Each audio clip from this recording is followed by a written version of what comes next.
Good morning, welcome back to my channel. আমি মাম্পি। আমার নতুন একটি ব্লগে তোমাদের সকলকে স্বাগত।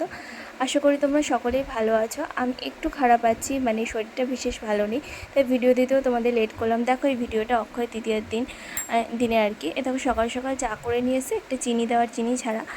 আর এদিকে ব্রেকফাস্ট হবে আজকে সকালে লুচি আর বেগুন ভাজা দিয়ে, যেহেতু একটা ভালো দিন। আর অক্ষয় তৃতীয়াতে আমাদের বাড়িতে মানে পুজো হয়, গণেশ লক্ষ্মী যেহেতু দোকান আছে। তো সকালবেলায় দেখো আমি যখন লুচি খাচ্ছি, লুচি ফুলকো ফুলকো লুচির অবস্থাটা দেখো।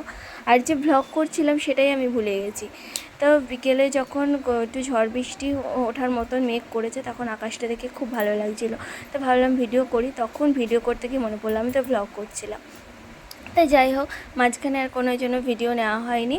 আর তোমাদের দাদাভাই গেছিলো খুব সকাল সকাল, মানে ফার্স্ট লাঞ্চ করে বেরিয়েছিল। আর ও সন্ধ্যেবেলা খিদে পেয়ে গেছিলো, তাই জন্য নিয়ে এসেছিলো সিঙ্গারা। আর সিঙ্গারা আমি বিশেষ পছন্দ করি না, কিন্তু যেহেতু একা একা খাবে, তা বলছিল তাহলে থাক, ছেড়ে দাও। তাহলে ঠিক আছে, নিয়ে আসো, খাওয়া যা। তাই সিঙ্গারা মুড়ি খেয়ে আমরা এখন রেডি হয়ে নিয়েছি অক্ষয় তৃতীয়া। ভালো লাগছে। ভালো লাগছে? পছন্দ?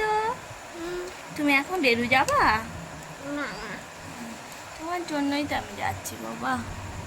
তো আমরা দেখো ঝটপট রেডি হয়ে চলে এসেছি সেই দোকানটায়, মানে যেখানে আসার কথা ছিল আর কি।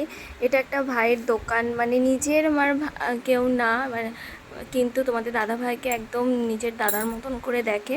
তা আগে যখন মানে ধূপের ব্যবসা ছিল আমাদের, তখন ওদের দোকান থেকে কেনাকাটা হতো।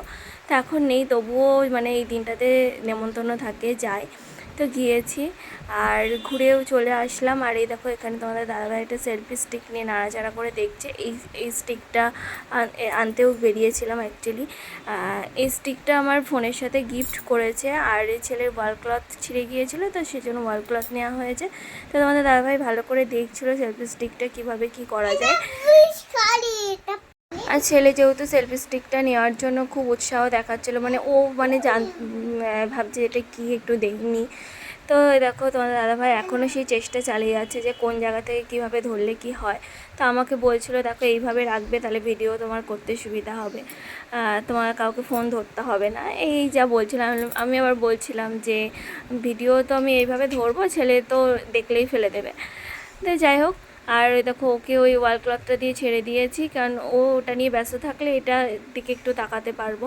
আর ওয়াল ক্লথটার মধ্যে জিরাফ টেরাফ অ্যানিম্যালসের ছবি আছে বলে ও সেগুলো নিয়ে খুব মানে ভালো লাগছিলো বলে ও খুব ওটা নিয়ে একটু ব্যস্ত হয়েছিল।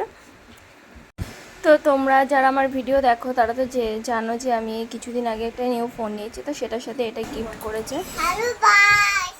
বাইস না গাইস। হ্যালো গাইস সবাই। তুমি একটা ছড়া বলে শুনিয়ে দাও তো, একটা ছড়া বলে। ওপাড়া হ্যালো গাইস। ওপাড়া ময়না বুড়োটা বলো না, তাহলে এটা বন্ধ করে দেবে। বলো ওপাড়া ময়না বুড়ো।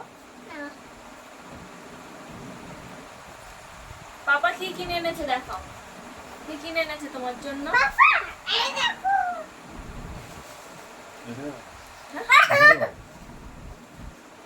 রেখে দেবো, একে নিয়ে সামলাতে পারবো কিনা ও তেমন শুয়ে পড়লো। আর একটু নিচু করলে কি আর কেমন হয়ে যাবে।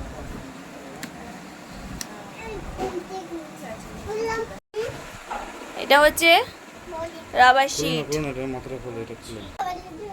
রাধানগরে। এটার মধ্যে কে শুতো ছোটবেলায়? হ্যাঁ, আর এখন তুই বড় হয়ে গেছিস। কত বড়?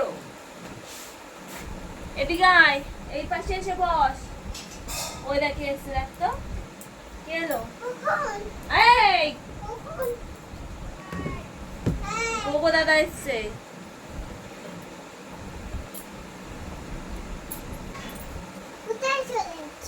হ্যাঁ, কোথায় কি কোথায়? কোথায় চলে আছে? ওই ঘরের ভেতর ঢুকলো। তো ঘুরে বেরিয়ে এসে দেখো ভাবলাম জামা কাপড়গুলো অনেক মানে কেচে রেখেছি, 2 দিন হলো, তো ইস্ত্রি করা হয় না। এরকমই ছেলে বিরক্ত করে বলে সাহস পায় না, কিন্তু না করলেও হচ্ছিল না, তো ইস্ত্রি করতে বসলাম। আর ওই জানালা দিয়ে পেছনে বাড়ি ওই দাদাদের সাথে একটু গল্প নাম করছিল। ধরে ডাকছে। হ্যাঁ আমি বলছি না আমার বলে আসবা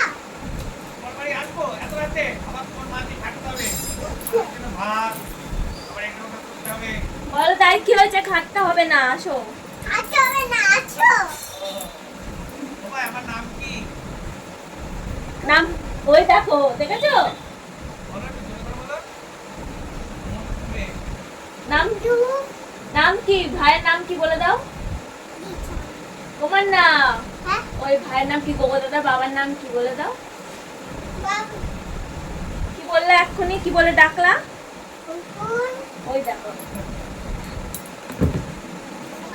তো দেখলে ও ওদিকে কথা বলছিল আর ওই দাদা পেছনে বাড়ির দাদাকে, যে দাদা তো ওকে ভাই বলে ডাকে, তা ও ওকে দাদাকে ভাই বলে ডাকে। তা আজকে আবার নাম ধরে ডাকছিল। তো এরকমই দুষ্টুমি করে। তোমরা যারা আগে আমার ভিডিও দেখেছো অনেকে বলেছো যে তোমার ছেলে খুব শান্ত। তো শান্ত এখন বেরোচ্ছে, মানে যত বড় হচ্ছে ওর দুষ্টুমি আরও বাড়ছে। আর আমি ওকে নিয়ে ইস্ত্রিগুলো করে নিচ্ছি একে একে। কয়েকটা জামা যে কটা আর কি এগোই, তো সব করা হলো না, এই কয়েকটা আর কি করব। আর দেখো ওখানে কথা বলা হয়ে গেছে, আবার ওর বায়না শুরু হয়ে গেছে। দিয়ে এরকমই মানে সারাদিন বিরক্ত করে, এর মধ্যে দিয়ে কাজ করি। আর জামাগুলো ইস্ত্রি না করলে সকালে মানে পরে বেরোনোর সময় প্রত্যেক দিনই মানে কোন জামা পরবো তোমাদের দাদাভাই এলো শুরু হয়ে যায়। মানে ও এবেলায় একটা পরলে ওই বেলা সেটা আর পরা যাবে না, এটা মানে ওর স্বভাব আর কি। তো অক্ষয় তৃতীয়াটা তো আমি এইভাবেই কাটালাম। তোমরা কে কেমন কাটিয়েছো অবশ্যই কমেন্ট করে জানাবে। তোমরা কমেন্ট করলে খুব ভালো লাগে। তোমাদের যারা যারা আমাকে কমেন্ট করো প্রত্যেকের কমেন্ট পড়ি, রিপ্লাই দিই। তো যাই নতুন যারা আমার ভিডিও দেখছো তারা প্লিজ আমার চ্যানেলটা সাবস্ক্রাইব করে পাশে থেকো। আর আমার ভিডিও দেখো, স্কিপ না করে তোমরা ভিডিওটা কন্টিনিউ করো। আর ভালো মন্দ যার যা মনে আসে কমেন্ট করো। তো দেখা হবে নেক্সট ভিডিওতে। আজকের ভিডিওটা এইটুকু। টাটা, ভালো থেকো, সুস্থ থেকো।